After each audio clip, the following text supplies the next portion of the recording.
Teror di rumah kakek. Kepulangan yang tak diinginkan. Aris memarkir mobilnya di halaman rumah tua milik kakek Broto yang sudah hampir 10 tahun tidak ia kunjungi. Rumah itu berdiri tegak di pinggiran desa yang terisolasi, dikelilingi oleh pohon-pohon beringin yang akarnya menjalar seperti jemari raksasa yang mencoba menarik bangunan itu ke dalam tanah. Kakek Broto baru saja meninggal dunia seminggu yang lalu. Sebagai satu-satunya cucu yang tersisa, Aris ditugaskan untuk membereskan barang-barang peninggalan sang kakek sebelum rumah itu dijual. Namun, penduduk desa memberikan tatapan yang aneh saat Aris melewati pasar tadi. Tatapan yang mencampurkan antara rasa kasihan dan ketakutan yang mendalam. "Jangan pernah buka pintu di bawah tangga, Nak," pesan terakhir ayahnya sebelum ia berangkat. Sebuah peringatan yang terdengar klise, namun bergetar dengan nada trauma. Saat Aris melangkah masuk, bau apek, debu, dan aroma kemenyan yang samar langsung menyergap indranya. Ruang tamu itu gelap. Foto-foto kakek yang tergantung di dinding tampak mengikuti pergerakannya. Di salah satu foto, kakek Broto tampak jauh lebih muda, berdiri di depan rumah ini dengan senyum yang tidak sampai ke mata. Sementara di bayangannya, jika Aris tidak salah lihat, tampak bentuk sesuatu yang tinggi, kurus, dan bertanduk.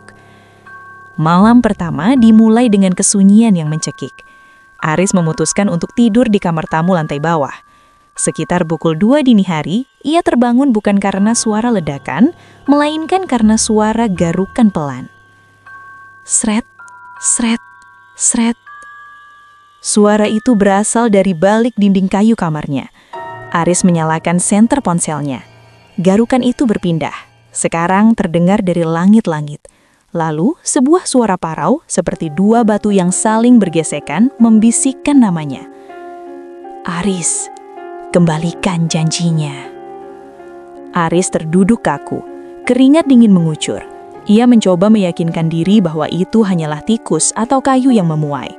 Namun, saat ia menoleh ke arah jendela, ia melihat sesosok bayangan hitam setinggi pintu berdiri diam di halaman, menatap langsung ke arah kamarnya. Makhluk itu tidak memiliki wajah, hanya 2 titik merah yang redup di tempat yang seharusnya menjadi mata. Didorong oleh rasa takut yang bercampur penasaran, esok harinya Aris mulai membongkar lemari kerja kakeknya. Ia menemukan sebuah buku catatan kulit yang usang. Isinya adalah catatan harian yang mengerikan. Kakek Broto ternyata bukan sekedar petani biasa. Di masa mudanya, ia hampir kehilangan segalanya karena judi dan hutang.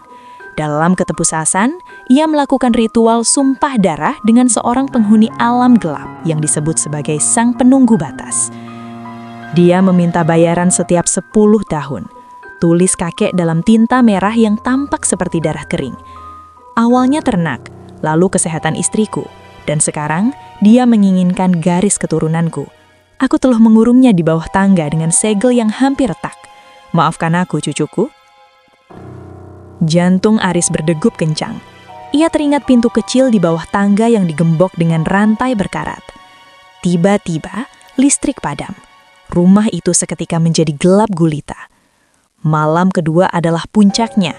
Jam dinding di ruang tengah berdentang 12 kali, namun suaranya aneh, seperti suara jeritan wanita yang diredam. Aris mendengar suara rantai di bawah tangga berdenting hebat. Klang, klang. Gembok itu jatuh ke lantai. Pintu kayu kecil itu terbuka dengan derit yang memilukan. Dari dalam kegelapan lubang itu, merayap keluar sesuatu yang tidak manusiawi. Itu adalah sesosok makhluk dengan kulit pucat yang menempel ketat pada tulang, tangan yang panjangnya tidak proporsional, dan bau busuk bangkai yang menyengat. Makhluk itu adalah Sang Penunggu, manifestasi dari janji yang belum lunas. Kakek Broto telah meninggal tanpa memberikan persembahan terakhir, dan sekarang hutang itu jatuh ke tangan Aris.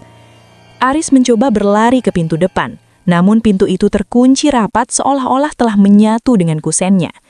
Ia berlari ke lantai 2, masuk ke dalam kamar kakek dan mengunci pintu. Di luar ia mendengar langkah kaki yang berat dan terseret. Tap, sret, tap, sret.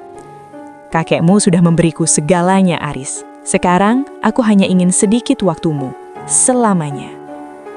Pintu kamar mulai retak ditendang dari luar. Aris menyadari bahwa ia tidak bisa lari. Ia melihat kembali catatan kakeknya yang ia bawa. Di halaman terakhir, ada sebuah instruksi darurat. Jika dia datang, bakar rumah ini bersama dirimu di dalamnya, atau berikan sesuatu yang lebih berharga dari nyawamu. Aris menangis. Ia tidak ingin mati. Namun saat makhluk itu berhasil menjebol pintu, Aris melihat wajah asli debil itu. Itu bukan sekedar monster, itu adalah cermin dari ketamakan kakeknya. Wajah makhluk itu perlahan berubah menyerupai kakek Broto yang sedang membusuk. Dalam ketepusasan, Aris mengambil botol minyak tanah yang ia temukan di gudang bawah dan korek api. Ia menyiram sekeliling. "Kau tidak akan mendapatkan keturunan Broto lagi," teriak Aris. Saat api mulai menyulut granden dan kayu tua, makhluk itu menjerit. Suara yang mampu memecahkan kaca. Rumah itu terbakar dengan cepat. Penduduk desa melihat dari kejauhan bagaimana rumah besar itu dilahap api biru yang aneh. Keesokan harinya, pemadam kebakaran hanya menemukan puing-puing yang menghitam. Tidak ada jenazah Aris yang ditemukan. Hanya satu hal yang tersisa di tengah abu, yaitu gembok berkarat dari bawah tangga yang kini telah terbuka. Beberapa bulan kemudian, di kota tempat Aris dulu tinggal, tetangga barunya sering mendengar suara garukan dari balik dinding di malam hari.